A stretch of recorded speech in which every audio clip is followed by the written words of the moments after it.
Tamil Nadu political గేమ్కు మరి కాసేపట్లో end card పడనుంది. మరి కాసేపట్లో పళని బలి పరీక్ష జరగనుంది. 5-6 ఓట్లు అటు ఇటు అయితే తప్ప పళని సేఫ్గా బయటపడటం ఖాయం. ఓటింగ్కు 2 ఎమ్మెల్యేలు దూరం కావడంతో మ్యాజిక్ ఫిగర్ 116కి తగ్గనుంది.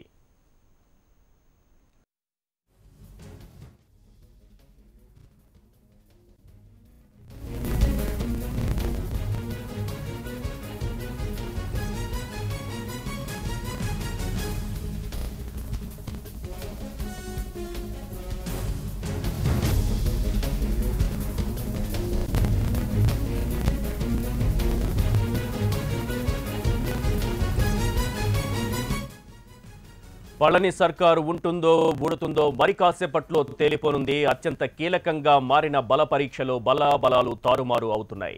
ఓటింగ్కి ముందే పళనికి ఓ ఎమ్మెల్యే షాక్ ఇచ్చాడు. డిఎంకే బాటలోనే కాంగ్రెస్ కూడా పళనికి వ్యతిరేకంగా ఓటు వేయనుంది. ఓటింగ్కి కరుణానిధితో పాటు మరో ఎమ్మెల్యే దూరం కావడం టెన్షన్ రేపుతోంది. పళనికి చెక్ పెట్టేందుకు పన్నీరు వర్గం ప్రయత్నిస్తోంది.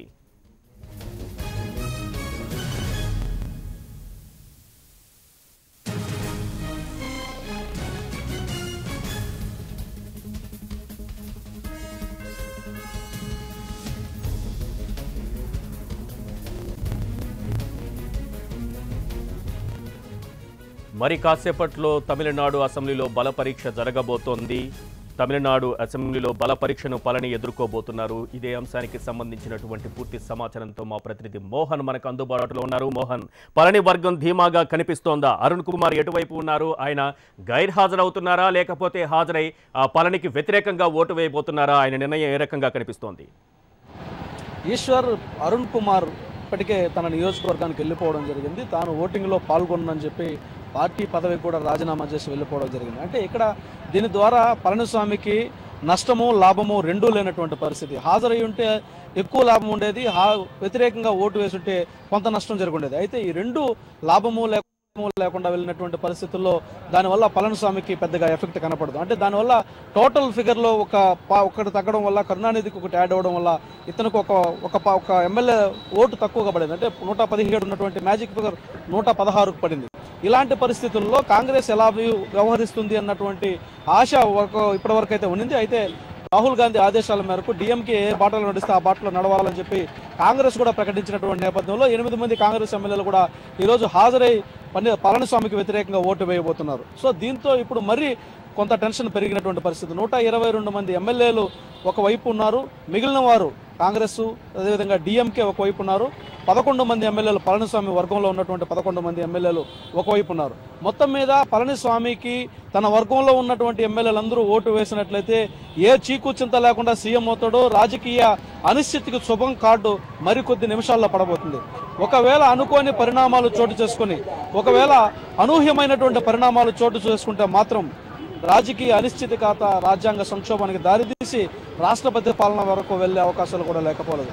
ఈ అర్ధగంట సమయం తమిళనాడు రాజకీయాలను ఎటువైపు తీసుకెళ్తుందన్నటువంటి డోలాయమాన పరిస్థితి తమిళనాడు ప్రజల్లోనూ, తమిళనాడు రాజకీయ పార్టీల్లోనూ, దేశమంతా ఎదురు చూస్తున్నటువంటి రాజకీయ విశ్లేషకుల్లోనూ అంతుపట్టినటువంటి ఒక ప్రశ్నగా మారిపోయినటువంటి పరిస్థితి ఇప్పుడు కనిపిస్తోంది. ఇప్పటికే పళనిస్వామి తన ఎమ్మెల్యేలతో అసెంబ్లీకి చేరుకోవడం జరిగింది.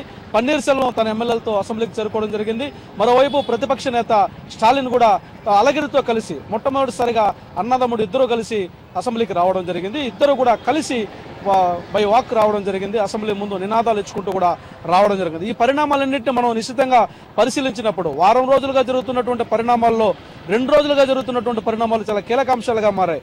2 రోజులుగా జరుగుతున్నటువంటి పరిణామాల్లో పళనిస్వామి పేరు ఎంపికైన తరువాత, ఆయన ప్రమాణ స్వీకారం చేసిన తరువాత జరిగినటువంటి ఒక పరిస్థితి కొంత మార్పు కలగజేసినట్టుగా చూడొచ్చు. ఒకవేళ పళనిస్వామి ఎంపిక జరగకపోయింటే మాత్రం పన్నీర్ సెల్వం నెగ్గి ఉండే అవకాశాలు చాలా వరకు ఉన్నాయి. ఎందుకంటే చాలా మంది అసంతృప్తివాదులందరూ కూడా పన్నీర్ సెల్వం గూటికి చేరుండేవారు. అయితే పళనిస్వామి ఎంపిక వ్యూహాత్మక ఎత్తుగడగా ఇక్కడ భావించాలి. శశికళ వర్గం చేసినటువంటి వ్యూహాత్మక ఎత్తుగడ ముఖ్యమంత్రి అభ్యర్థిగా పళనిస్వామిని ఎంపిక చేయడం. పళనిస్వామిని ఎంపిక చేయడం ద్వారా 40 మంది వరకు కూడా ఎమ్మెల్యేలు స్టాండర్డ్గా నిలబడడానికి ఒక అవకాశం దొరికింది. గౌండర్ సామాజిక వర్గానికి సంబంధించినటువంటి ఏఐడిఎంకేలో ఉన్నటువంటి ఎమ్మెల్యేలందరూ కూడా కీలకంగా నిలబడే పరిస్థితి వచ్చింది. మరోవైపు శశికళ వర్గం అలాగే స్థిరంగా నిలబడింది. దీంతో ఉన్నటువంటి ఈ ఇబ్బందులన్నీ కూడా తొలగాయనుకుంటున్నటువంటి సమయంలో కొంతమంది అసంతృప్తివాదులు అసంతృప్తిని వెళ్ళగక్కడం జరిగింది. క్యాంపులో ఉంటూనే అసంతృప్తిని వెళ్ళగక్కడం జరిగింది. దీంతో ఒక్కసారిగా ఉలిక్కిపడ్డటువంటి పళనిస్వామి శశికళ బంధువులందరూ కూడా వారిని బుజ్జగించే ప్రయత్నం చేశారు. రాత్రంతా కూడా క్యాంపులోనే ఉంటూ పళనిస్వామి ఎమ్మెల్యేలను బుజ్జగించడం జరిగింది. ఆ మేరకు ఒక సూత్రప్రాయ అంగీకారం ద్వారా ఇరువురికి ఆమోదయోగ్యంగా కొన్ని స్వయోధ్య కుదుర్చుకున్న తర్వాత ఈరోజు ఉదయం ఒక మంచి టైంలో దాదాపు 9:45 ప్రాంతంలో వారు శుభముహూర్తం చూసుకుని కూడా క్యాంపు నుంచి అసెంబ్లీకి బయలుదేరడం జరిగింది. 11 గంటలకి ఇప్పుడు అసెంబ్లీకి అందరూ చేరుకోవడం జరిగింది. మరికొద్ది నిమిషాల్లోనే అసెంబ్లీ ప్రారంభం కాబోతుంది. ప్రారంభమైన తర్వాత ప్రారంభోపన్యాసం ముగిసిన తర్వాత బల పరీక్షకు సిద్ధపడుతున్నటువంటి తరుణంలో మొదటగా పన్నీర్సెల్వం బల నిరూపణకు అవకాశం వచ్చినప్పుడు ఏ రకంగా వ్యవహరిస్తారు, రహస్య ఓటింగ్ ద్వారా వ్యవహరిస్తే భవితవ్యం మారుతుందన్నటువంటి ఆలోచనలో ఏఐడిఎంకే వర్గాలు ఉన్నటువంటి నేపథ్యంలో ఏఐడిఎంకేలో శశికళ వర్గానికి అనుకూలంగా ఉన్నారు అన్నటువంటి పేరు ఉన్నటువంటి అంటే ప్రచారం ఉన్నటువంటి నేపథ్యంలో స్పీకర్ అనుకూలంగానే తీర్పిస్తారు. కాబట్టి రహస్య ఓటింగ్కు అనుమతించకపోవచ్చు, బహిరంగంగానే చేతులెత్తడం కానీ లేదంటే ఓటింగ్ పాల్పడే అవకాశం ఇచ్చినట్లయితే మాత్రం పళనిస్వామి నెగ్గినట్లేనటువంటి భావనలో ఇప్పటి వరకు కూడా పళనిస్వామి వర్గీయులు ఉన్నటువంటి పరిస్థితి చాలా స్పష్టంగా కనిపిస్తుంది. 122 మంది ఎమ్మెల్యేల్లో ఈరోజు 116 మంది ఎమ్మెల్యేలు తనకు అనుకూలంగా ఓటేస్తే ఆటోమేటిక్గా పళనిస్వామి ముఖ్యమంత్రి నిలబడతారు. తమిళనాడులో రాజకీయ అనిశ్చితికి తెరబడుతుంది. అలాంటి పరిస్థితులు కనిపిస్తున్నాయని చెప్పి ఏఐడిఎంకేలో పళనిస్వామి వర్గం అదేవిధంగా శశికళ వర్గం ధీమాగా ఉన్నప్పటికీ తెలియని భయం వారిని వెంటాడుతున్నటువంటి పరిస్థితి అయితే ఉంది. మరోవైపు పన్నీర్సెల్వం ఏ రకమైనటువంటి వ్యాఖ్యలు చేయకుండా ఈరోజు అసెంబ్లీకి హాజరు కావడం, ముఖ్యంగా పన్నీర్సెల్వం బయలుదేరే ముందు కానీ నిన్నటి నుంచి కూడా ఏ రకమైనటువంటి వ్యాఖ్యలు చేయడం లేదు. తాను ముందు చెప్పినటువంటి విధంగానే చాలా మంది ఎమ్మెల్యేలు తనకు అనుకూలంగానే ఓటేస్తారు, అయితే రహస్య ఓటింగ్ అనుమతించాలని చెప్పి ఆయన పట్టుబట్టడం కూడా జరిగింది. ఏకంగా లెటర్ కూడా ఇవ్వడం జరిగింది. మరి అలాంటి పరిస్థితులు స్పీకర్ దీనిపైన నిర్ణయం తీసుకునే అవకాశం ఉంది కాబట్టి స్పీకర్ దానికి సంబంధించి నిర్ణేత కాబట్టి ఏ రకమైనటువంటి నిర్ణయం తీసుకుంటారనేది పక్కన పెడితే పన్నీర్ ఇప్పటికి కూడా ఒక ఆశతో ఉన్నారు. తన ఆశయం నెరవేరుతుంది. తన ఆశయం ఏదైతే శశికళ వర్గాన్ని దెబ్బకొట్టాలన్నటువంటి ఆశయం ఉందో అది నెరవేరుతుందన్నటువంటి ధీమాతోనే వచ్చారు. అయితే ఆయన ధీమా ఎంతవరకు కరెక్ట్గా ఉంది అన్నదానికి తర్కాను ఆయన మాట్లాడకపోవడమే. మాట్లాడకుండా నిన్నను గడిచిన 10 రోజులుగా రాజకీయాల్లో మనం చూసాం, రోజుకు 2 సార్లు కూడా మాట్లాడినటువంటి పన్నీర్సెల్వం ఆ తర్వాత పళనిస్వామి ఎంపిక తర్వాత కొంత డేలా పడ్డాడు. ఎందుకంటే రాజకీయ సమీకరణలను రాజకీయ ఎత్తుగడలను అనూహ్యంగా మార్చేసినటువంటి పరిణామం చోటు చేసుకుంది పళనిస్వామి ఎంపిక తర్వాత. పళనిస్వామి ఎంపికను ఇటు పన్నీర్సెల్వం కానీ అటు డిఎంకే కూడా ఊహించినటువంటి పరిస్థితి కాబట్టి దాంతో పన్నీర్సెల్వం కూడా కొంత ఆయన శిబిరం కూడా కొంచెం డీలా పడింది. సో ఈ నేపథ్యంలో ఆయన ఆశయాలు ఫలిస్తాయన్నటువంటి ఆశతోనే ఆయన అసెంబ్లీకి కూడా హాజరు కావడం జరిగింది. మొత్తం మీద అయితే ఈరోజు కరుణానిధి అరుణ్ కుమార్ ఇద్దరు గైర్ హాజరు కావడంతో ఒక ఓటు బలంలో ఒక ఓటు తగ్గినా కూడా గెలిచే అవకాశాలు కనిపించాయి. కాబట్టి అంటే ఎంతమంది అసెంబ్లీకి హాజరవుతారో అంతమందిలో ఉన్నటువంటి బలాన్నే లెక్కేస్తారు. కాబట్టి అక్కడ మోహన్, ఇక్కడ 11 గంటలకు బల పరీక్ష అన్నారు. 11 గంటలకు తమిళనాడు అసెంబ్లీ సమావేశాలు కూడా ప్రారంభమయ్యాయి. అయితే ప్రత్యక్ష ప్రసారాన్ని నిలిపివేశారనేటటువంటి సమాచారం మనకు అందుతోంది. ఓవరాల్గా చూసినప్పుడు మనకు పన్నీర్సెల్వం డిమాండ్ చేస్తున్నట్టుగా రహస్య ఓటింగ్ జరిగేటటువంటి అవకాశాలు ఏ మేరకు కనిపిస్తున్నాయి? మనకు ఇప్పుడైతే లైవ్ లేదు కాబట్టి ఏం చెప్పలేని పరిస్థితి కూడా ఉంటుంది. రహస్య ఓటింగ్ జరగకపోవచ్చు అన్నది ఇప్పటికి కూడా రాజకీయ విశ్లేషకుల యొక్క భావన. అంటే ప్రధానంగా అక్కడ జరుగుతున్నటువంటి రాజకీయ సమీకరణలను గమనించినటువంటి వారు లేదా స్పీకర్ వ్యవహార శైలిపైన ఇప్పటివరకు కూడా బహిరంగంగానే చర్చ జరిగినటువంటి నేపథ్యంలో రహస్య ఓటింగ్ జరిగే అవకాశాలు లేదు అన్నది చాలా స్పష్టంగా తెలుస్తున్నది. అంటే గతంలో కూడా ఇట్లాంటి పరిస్థితి ఎదురైనప్పుడు స్పీకర్ నిర్ణయం అంతిమ నిర్ణయం కాబట్టి స్పీకర్ ఇక్కడ అధికార పార్టీకి అనుకూలంగా వ్యవహరించే వ్యక్తి కాబట్టి స్పీకర్గా ఆయన చైర్లో కూర్చున్నప్పుడు ఆయన ఏ రాజకీయ పార్టీకి అనుకూలంగా వ్యవహరించకపోయినా ఒక రాజకీయ పార్టీ నుంచి ప్రాతినిధ్యం వహిస్తున్నటువంటి వ్యక్తే కాబట్టి ఇక్కడ అనుకూలమైనటువంటి తీర్పు వస్తుందన్నటువంటిది ప్రధానమైనటువంటి అంశంగా ఇప్పటివరకు భావించడం జరిగింది. ఆ రకమైనటువంటి అభిప్రాయంలో కూడా ఏఐడిఎంకేలో పళనిస్వామి వర్గం ధీమాగా ఉంది. అంటే బహిరంగ ఓటింగే జరుగుతుంది అన్నటువంటి ధీమాతో వాళ్ళు ఉన్నారు. ఎందుకంటే గతంలో మనం చూసాం తమిళనాడు అసెంబ్లీలో కొట్టుకునే సందర్భాలు ఉన్నాయి. ఇట్లాంటి బల నిరూపణ జరిగే సమయంలో బాహాబాహీకి దిగినటువంటి సందర్భాలు కూడా ఉన్నటువంటి నేపథ్యంలో బయట వారిని కూడా ఎవరిని కూడా ఎమ్మెల్యేల కారణం వాళ్ళు ఎవరిని కూడా అనుమతించకుండా ఈరోజు కట్టుదిట్టమైనటువంటి భద్రతను ఏర్పాటు చేయడం జరిగింది.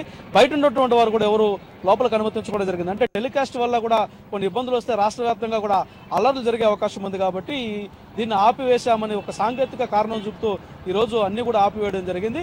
ఇలాంటి సందర్భాలు అంటే విపత్కరమైనటువంటి పరిస్థితులు వచ్చినప్పుడు వ్యవహారశైలి ఎలా ఉంటుంది అన్నదానికి ఇది ఒక నిదర్శనంగా చెప్పొచ్చు. దీంట్లో అనుకూల ప్రతికూల అంశాలు రెండు ఉన్నప్పుడు అనుకూల అంశాలనే బహిర్గతం చేసి చాలా వరకు కూడా దాన్ని అనుకూలంగా వాడుకుంటున్నటువంటి పరిస్థితి చాలా స్పష్టంగా కనిపిస్తుంది.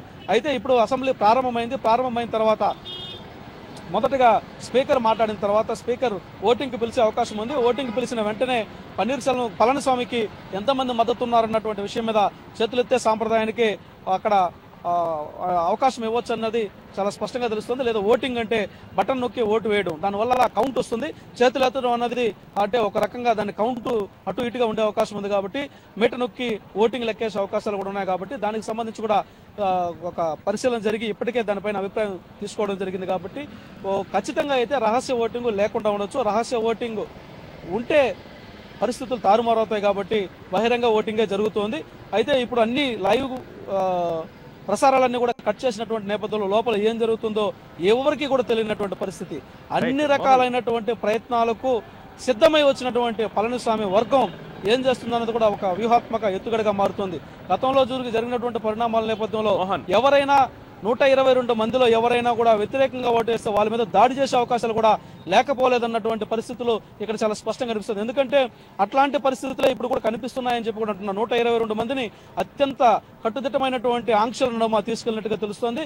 122 మందిలో దాదాపు 11-12 మంది అంటే బయట ఉన్న వారితో కాకుండా అరుణ్ కుమార్, నటరాజన్ వెళ్ళిపోయిన తర్వాత దాదాపు ఇంకా 10-11 మంది ఎమ్మెల్యేలు అసంతృప్తితో ఉన్నారు. వారిని ప్రత్యేకంగా కొంతమంది మంత్రులకు కేటాయించి వారిని బలవంతంగానైనా ఓటు వేయించే ఆలోచనతో వారు ఉన్నట్టుగా తెలుస్తుంది. ఎందుకంటే అసెంబ్లీలోకి వెళ్ళిన తర్వాత అసెంబ్లీలో నియమ నిబంధనలకు అనుసరించి ఎమ్మెల్యేలు ఏం చేసినా కూడా అక్కడ ఏ రకమైనటువంటి కేసులు ఏమీ ఉండవు కాబట్టి దానికి సంబంధించి అక్కడ ఎమ్మెల్యేలను బలవంతం చేసి ఓట్లు వేయించుకునే సాంప్రదాయానికి కూడా తెరదీసే అవకాశాలు ఉన్నట్టుగా ఇప్పటివరకు అందుతున్నటువంటి సమాచారం.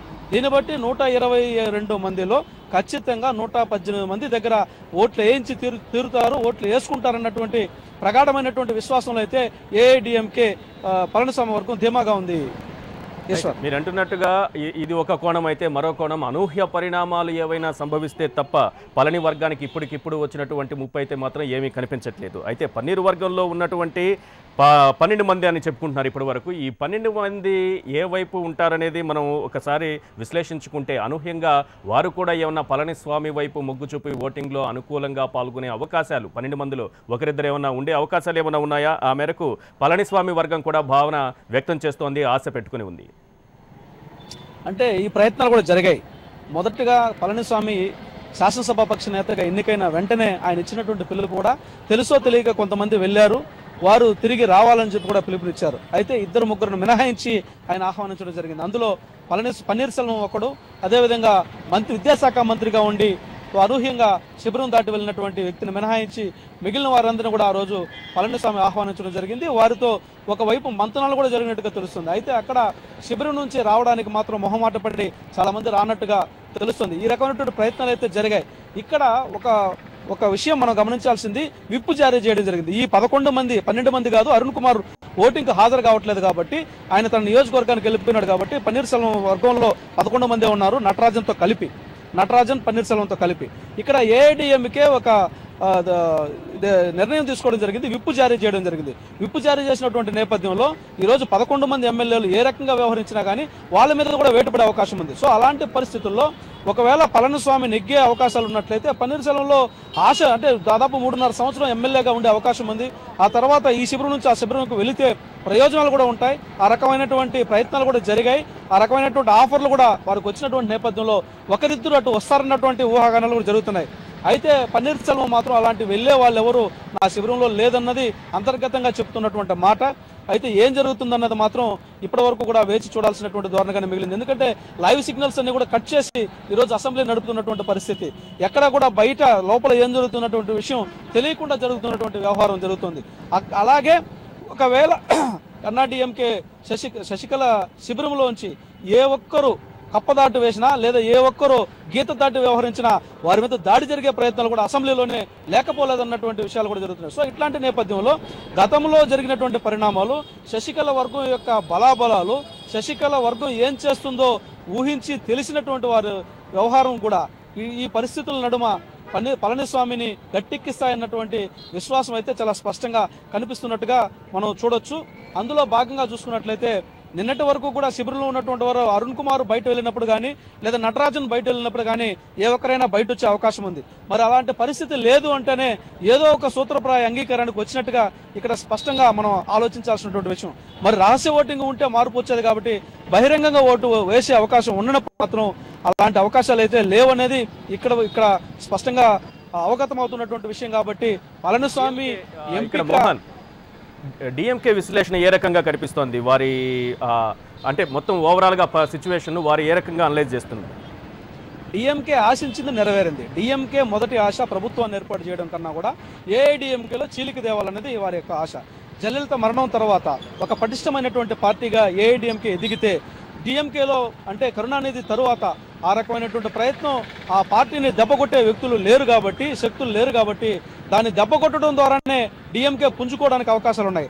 ఆ రకంగానే ఏ రకమైనటువంటి విపత్తు కానీ ఏ రకమైనటువంటి ఇబ్బందులు కానీ లుకలుకలు కానీ బయటపడక ముందే అంటే శాసనసభ పక్ష నేతగా శశికళ ఎన్నిక జరగక 2 రోజుల ముందే స్టాలిన్ చేసినటువంటి వ్యాఖ్య రాజకీయంగా ఒక ప్రాధాన్యత సంతరించుకుంది. పన్నీర్ సెల్వం చాలా మంచివాడు, సమర్థుడు. ఈ మధ్య ఆయన ముఖ్యమంత్రి అయిన తర్వాత రాష్ట్ర వ్యవహారాల్లో చాలా మంచిగా స్పందించాడు. అయితే ఏం చేద్దాం అన్నటువంటి వ్యాఖ్య పన్నీర్ సెల్వం తిరుగుబాటుకు ఒక రకంగా ఊతమిచ్చింది. అంటే ఇక్కడ ఏదో ఒక రకంగా డిఎంకే సపోర్ట్ ఇస్తుందేమో అన్నటువంటి ఆశ ఆయనలో రగిలించింది. ఆ ఆశ అతన్ని అంతం చేసే పరిస్థితి, రాజకీయంగా అంతం చేసే పరిస్థితికి వచ్చింది.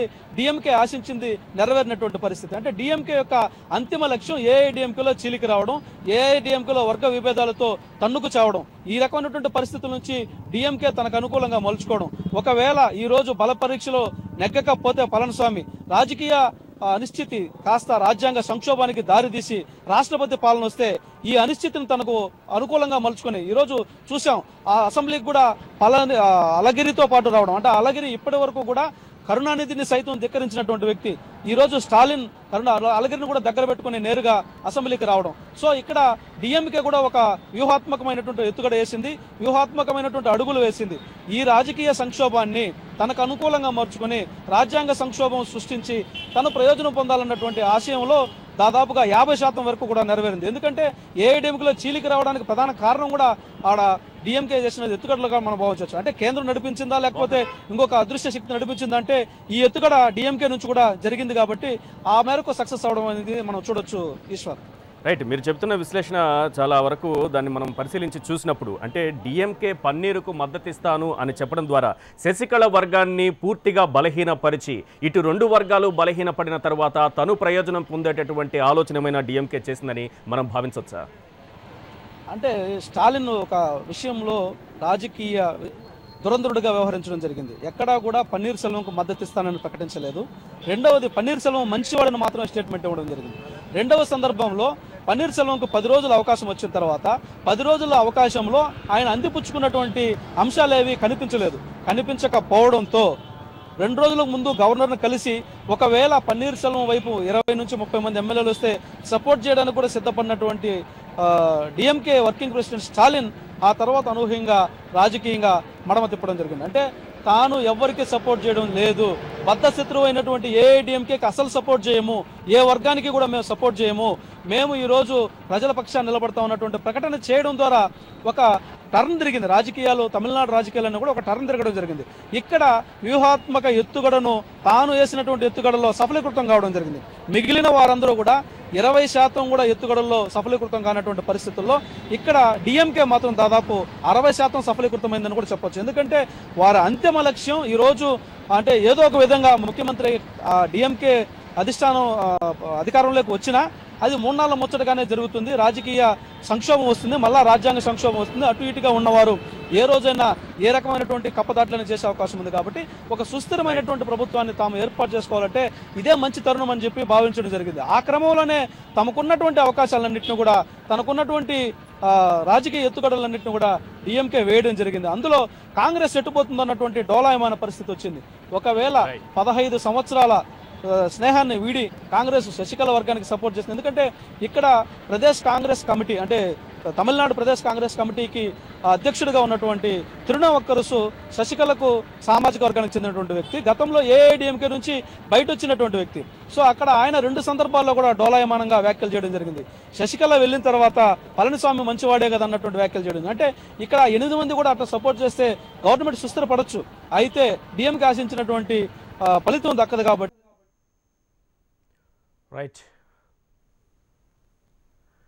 రైట్ మోహన్, మనం